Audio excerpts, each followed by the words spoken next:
Last week, we spoke about Linda Bellingham's sons and the fallout that they've had with Linda's widow, Michael, over the contents of her will. Now, this weekend, a friend of the couple claims that she had warned Linda off Michael 10 times before they got married. Now, we have to point out that we have contacted Michael about this claim, and he says he is going to be taking legal action against it as he disputes the claim. So Linda and Michael's situation, putting that to one side, would you tell your friends if you didn't trust their partner? I don't know. I wouldn't tell them, like, directly. You know, I wouldn't go up and go, I don't like the look of him, I don't trust him. Because the problem with it is, if they're in love with them, it doesn't matter what you say to them. Yeah. You know, and if you go, well, somebody told me this about him, or somebody, you know, apparently he used to do that, yeah, you get that whole thing, yeah, but he's with me now. And you think, oh.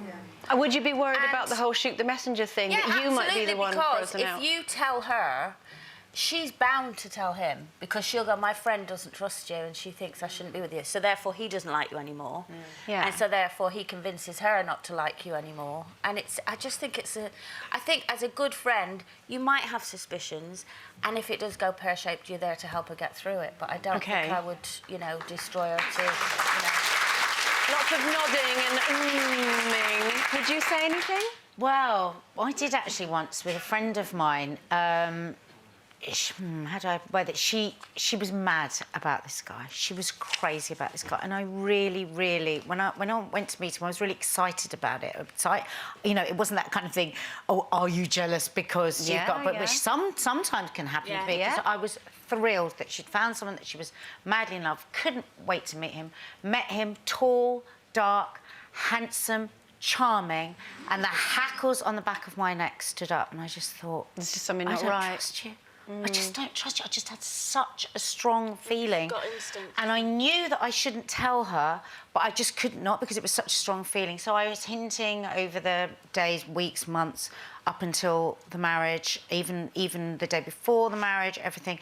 It ended disastrously, because in the end, the first time he hit her was on her wedding night. Absolutely heartbreaking. But do you know what? But you were telling her, Nadia, because that's quite unusual to actually say something right up until that point. I had such a strong reaction to him.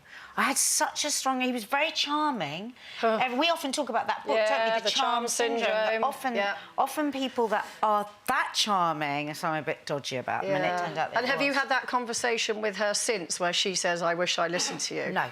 No. And I've never brought it up like that. Anyway. She's been through so much. She doesn't really, because it really was. She will think that it was so awful, all of it, in the end, that I haven't. But it's totally about timing, I think, because I think if a friend says to me, so and so's asked me out on a date, right, and I know that so and so is the right so and so, I'll say something, because at that point I think it's, you know, they haven't had a chance to sort of fall in love with them. But like you said, when they're absolutely blind in love with somebody, it's like you don't want to come along and be the old wet. You say that, but think about when you're going on a first date. That's when you're most excited. But also, well, yeah, but I mean, you can at least say, look, just to let you know, there's a pattern of behaviour here that you should maybe...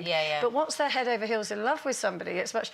And then there is that, well, he won't be like that with me, they say, and stuff like that. But also, it should be pointed out that some people do change. There are some people that have been one way with one person, and then they meet somebody else and they're not that way. So there's always that little sort of thread. But we always think we're going to be the one that they won't be like that with. Because I've had it in the past where I had friends ringing me, texting me. I had one very dear friend took me out to dinner and sat me down and warned me off someone. And I listened, and she said some terrible things about what this person had done. And I just thought, he just needs the love of a good woman. Completely ignored all of it, because I just thought, I'll change him. It'll be different with me, and it wasn't. And I should have listened to him. I actually did. I've got a confession to make, because I did. Because I love Coleen. I am pulling up a chair. Go on, gather in. There's something I'm not proud of, and it's very bad. But with an ex-boyfriend, this girl who came along and had an affair with my ex-boyfriend. Whilst you were going out, whilst I was still with him. Yeah, he wasn't my ex at the time. Right. Anyway, so it all finished with me and him anyway, and I got actually quite friendly with this girl in the end.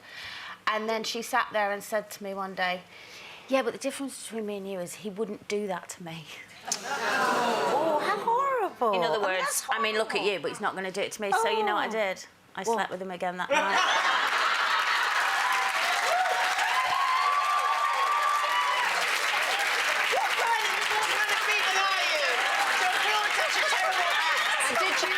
Did you tell her? The worst thing is, the next day I went, he did. Then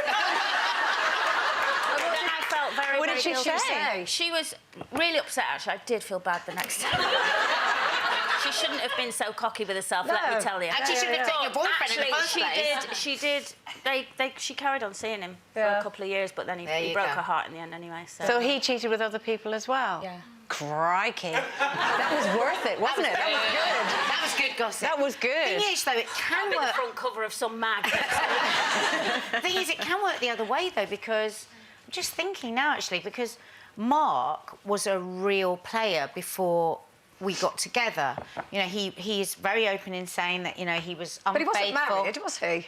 No, he wasn't When he was married, being a but player. he was somebody that had been unfaithful lots of times with lots of different people. And if somebody had told me that, because I do listen, if I trust somebody, I will listen to what somebody says. Yeah. I could have ended up saying, you know, going off him, maybe not, and I wouldn't have this amazing Wonderful marriage that I had for the last relationship, 13 years. And he's, you know, a faithful, loyal husband to the nth degree. So it's a difficult balance, isn't it, to when to know when to listen and when to go with your gut instinct. Yeah. If you thought that got heated, wait until you watch these and click here to subscribe. You may as well. It's totally free. He sat on television and said that he's had sex with Linda's ghost. It's outrageous. It's absolutely, And her in my boys were really opinion, upset by that. it's outrageous. And you know, I used to know Linda very well, and I used to look after the boys when they were very small, and she adored those children. And I feel, from what I knew of Linda, that she would have been horrified